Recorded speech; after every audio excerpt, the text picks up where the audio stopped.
అనుదిన నిత్య జీవపు మాటలు. దేవుని నామానికి మహిమ కలుగునుగాక. దేవుని వాక్యాన్ని చదువుకుందాము. ఏలయనగా పాపము వలన వచ్చు జీతము మరణము, అయితే దేవుని కృపావరము మన ప్రభువైన క్రీస్తు యేసునందు నిత్య జీవము. రోమీయులకు రాసిన పత్రిక 6వ అధ్యాయము 23వ వచనం. ఆదాము చేసిన పాపమును బట్టి మరణము మనుషులనందరినీ ఏలుతోంది. ఈ మరణము మనుషులను నరకములోనికి నడిపిస్తోంది. అయితే దేవుడు తన కృపావరమును బట్టి కుమారుడైన యేసుక్రీస్తునందు శిలువ మీద ఈ మరణానికి శిక్ష విధించారు. మన ప్రభువైన యేసుక్రీస్తు పాపాన్ని మరణాన్ని జయించి తిరిగి లేచుట ద్వారా మనుషులందరికీ గొప్ప నిరీక్షణను ఇచ్చారు. ఆమేన్, హల్లెలూయా. ఆయన యందు విశ్వాసం ఉంచిన వారికి నిత్య జీవము అనే గొప్ప వాగ్దానమును ఇచ్చారు. మనము చనిపోయినా తిరిగి లేస్తామనే గొప్ప నిరీక్షణను మనకు ఇచ్చారు.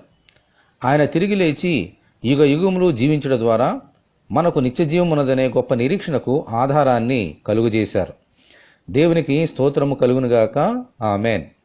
ప్రభువా, మా కొరకు ఏర్పాటు చేసిన నిత్య జీవము అనే స్వాస్థ్యములోనికి నడిపించమని ప్రభువైన యేసుక్రీస్తు ద్వారా మనమందరము దేవుని ప్రార్థన చేసుకుందాము.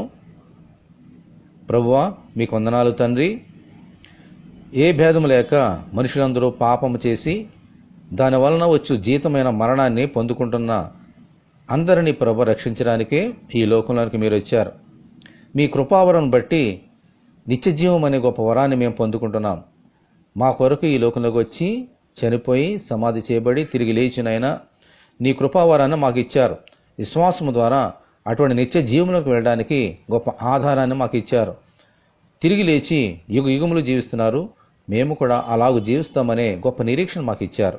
ప్రభువా, ఎల్లప్పుడూ నైనా మీ అందే విశ్వాసం ఉంచుచు ఈ నిత్య జీవంలోనికి మేము ప్రయాణం చేయనట్లుగా ఎల్లప్పుడూ మీ వైపు చూసినట్లుగా సహాయం తెచ్చమని యేసు అతి పరిశుద్ధమైన నామములో ప్రార్థన చేయుచున్నాము తండ్రి. ఆమేన్. మన ప్రభు అయినటువంటి యేసుక్రీస్తు కృప మనందరికీ తోడి ఉండునుగాక. ఆమేన్. పరిశుద్ధ దేవుని మందిరం.